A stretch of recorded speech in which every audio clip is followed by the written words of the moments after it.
Dr. Alex Gilmore here with drlaserwatch.com and Total Family Wellness. I'm here to teach today the principles of muscle energy techniques, and specifically we're demonstrating a muscle energy technique for balancing the hips and pelvis.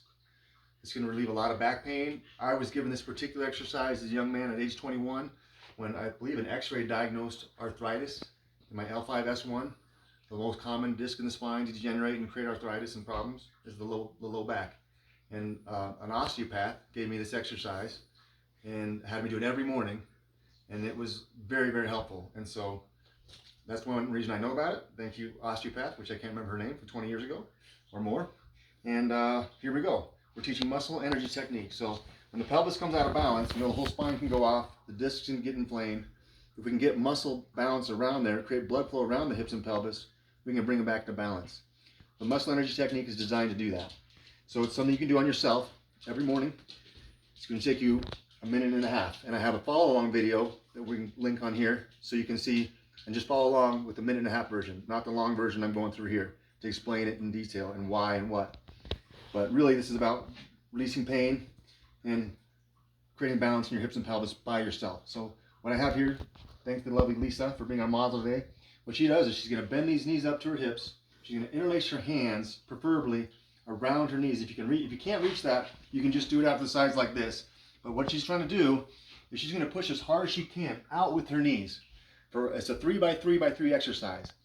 There are 3 seconds, 3 exercises, 3 times each, 3 reps each, 3x3x3. So as I'm explaining, she's pushing out. She holds for 3 seconds, for 2, for 1. She relaxes. That's 1 rep of the first exercise. So she's staying relaxed in her spine. She can go ahead and go again. Go ahead and go again. She's staying relaxed in her spine. She can push as hard as you can, increasing amounts of force. Push to your comfort level. Feel the energy in your hips and pelvis. You're activating your adductor muscles that open legs out, abductors out to the side. Your glute medius that doesn't fire enough. This is one of the weak muscles that's part of the lower cross syndrome. Something else you might study in relation to help pelvis balance. Lower cross syndrome and activating the glute medius muscle. So now she's going to bend the knees up again. She's finished that first exercise. She's going to put her arm between her knees. And if you can't do that, you can just cross one hand on each knee. Oh, like if you're not flexible enough, your belly's in the way or something, you just push like this. So this is another way to do this exercise. What she's going to do is she's going to hold her knees out by squeezing together against her hands. If you're flexible enough, once again, she's going to put her arm all the way up in there. And it can just be like just the very edge, like that. Perfect. So now she's squeezing, or whatever's comfortable for you. I'll let you readjust to your body. Squeezing hard for 3 seconds, right? Each time, 3x3x3. She squeezes for 3 seconds, she relaxes.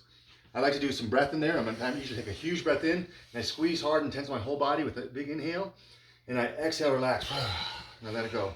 The breath is not essential, but that's what I like to add with a good strong contraction, squeezing the entire core. You're already done by 3x3. You could notice you did it mostly with this arm, but you could do the same with this arm. And it might be good to some balance. You want some back and forth. Okay. So we've done 2 of the 3. The last one's the most powerful, my favoriteest of all. She pulls the hips up all the way to her chest.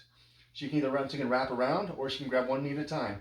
This time, what she's doing is pushing out with her legs, but resisting with her arms. And this one's a little different because you don't just relax at the end. You stretch at the end. So she's going to push out. I can facilitate her by pushing like this.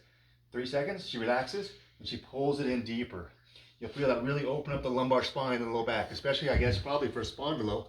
Like my back was maybe too much arch, too much lordosis in my lumbar spine. So this helped curve it back under a little bit, help stretch out that lumbar spine and open it. You might find she grabbed her wrist like that just now because it's almost too hard. Your muscles of your legs are stronger than your arms. So you could potentially push your arm out.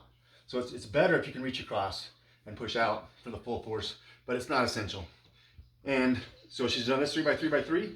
We also demonstrated potentially doing it with one leg at a time.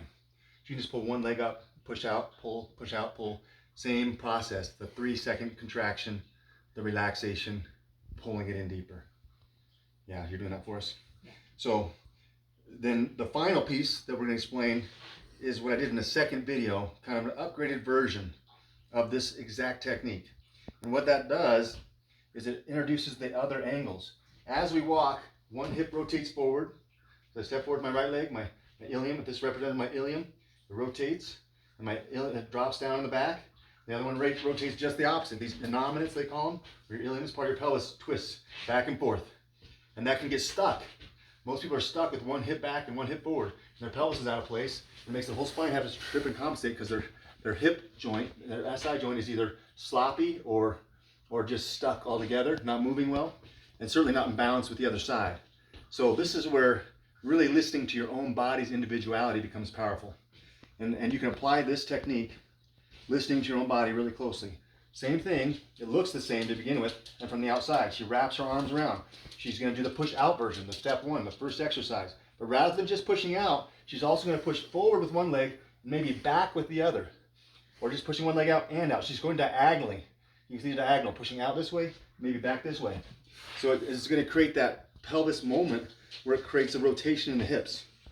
And that can bring your pelvis to balance. Now you might need this only on one side. Now it's not gonna hurt if you can't feel where you need this. It's not gonna hurt to do both sides. A little bit of both sides. So now she'll push out with the other leg and go in with the opposite. Okay, this works almost even better with the next exercise. Instead of the pushing out exercise, now it's gonna be the squeezing in exercise. And this one, she can do the same thing. You're gonna need your own hand to push out, aren't you? You're gonna try and pull that one back. It's a little bit complicated, and maybe an assistant can help, because look, I can assist her by pushing like this while she pushes together. And that can also be an assistant process to level that exercise up. I'm actually physically, her hips are being adjusted as I support her and I force her in this way. Her own muscles are moving those bones and aligning those joints. It feels amazing in the hips. Great. It feels great, especially the last one. I can even help you with the last one by helping you push in deeper potentially. You know, but you don't need that for it to work. But it's just an added bonus piece you can try to do on yourself or understand a little bit. Well, I hope I didn't go too fast. It's in a video, so rewind and watch again. And text me with questions, call me, just comment. I'm here to help you out and feel better.